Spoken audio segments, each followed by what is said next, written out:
Bienvenue sur San, votre chaîne YouTube dédiée au développement personnel, la réussite financière et au bien-être. Si vous n'êtes pas encore abonné, abonnez-vous et activez la cloche de notification pour ne rater aucune de nos vidéos. Aujourd'hui, nous allons voir 5 conseils pour réussir les débuts d'une relation amoureuse. C'est le coup de foudre? Pour transformer l'essai de cette relation amoureuse, voici les conseils de Stéphanie Ahusso, psychiatre, spécialiste des émotions, auteure du « Petit guide de l'amour heureux ». Remettre en question ses idées reçues sur le couple. Plus nos idéaux en matière de relations amoureuses sont élevés, plus nous risquons de nous sentir en échec dans la réalité. Tenter de se conformer à des références normatives, ça doit fonctionner comme ci ou être comme ça, oblige à vivre dans un contrôle permanent, stressant et fatigant. On connaît tous des couples chez lesquels tout avait l'air parfait et qui ont surpris tout le monde en se séparant. À l'inverse, d'autres, en apparence dysfonctionnels, s'aiment pendant des années. Accepter l'incertitude. Quand un amour débute, on ne contrôle pas grand-chose, on ne connaît pas l'autre, on ne sait pas ce qu'il pense ni comment il ressent les choses. Pour se rassurer, on peut agir par pulsion, appeler, pour voir, lui demander s'il nous aime, et on s'en veut ensuite d'avoir été envahissant.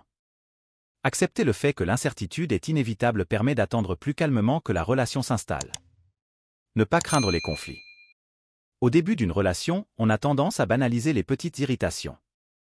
Et pourtant, 10 ans après, les problèmes de chaussettes qui traînent ou de réveil qui sonnent à 5h30 du matin peuvent prendre des proportions démesurées. Mieux vaut aborder dès le début les inévitables différences et désaccords que de prendre sur soi et d'accumuler les « bombes à retardement ». Communiquer sur les petits tracas est également un bon entraînement pour affronter ensuite les plus grosses difficultés, éducation des enfants, belle famille. Mais, attention, il faut aussi veiller à exprimer à l'autre ce qui nous plaît dans ce qu'il est et dans ce qu'il fait. Ce n'est pas l'existence de disputes qui augure une séparation dans les années à venir, mais le manque d'expression de sentiments positifs. Externaliser les problèmes. Cherchez prioritairement les causes du négatif à l'extérieur de la relation. Par exemple, lors d'une soirée ratée, au lieu de vous dire « c'est ma faute, nous deux ça ne va jamais marcher, nous ferions mieux de rompre tout de suite », préférez « on a eu tous les deux une journée difficile, ça ira mieux demain ». Cette attitude évite de tout remettre en cause dès qu'une difficulté se présente.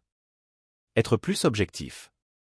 Pour éviter la projection sur l'autre de ses propres schémas, on ne peut pas m'aimer, je ne peux faire confiance à personne, et les scénarios amoureux répétitifs, il est important de mieux se connaître. Si vous avez tendance à toujours vivre la même histoire, ça peut être une bonne idée d'aller en parler avec un psy pour changer le scénario. Si vous avez aimé la vidéo, n'hésitez pas à la partager et de vous abonner à la chaîne.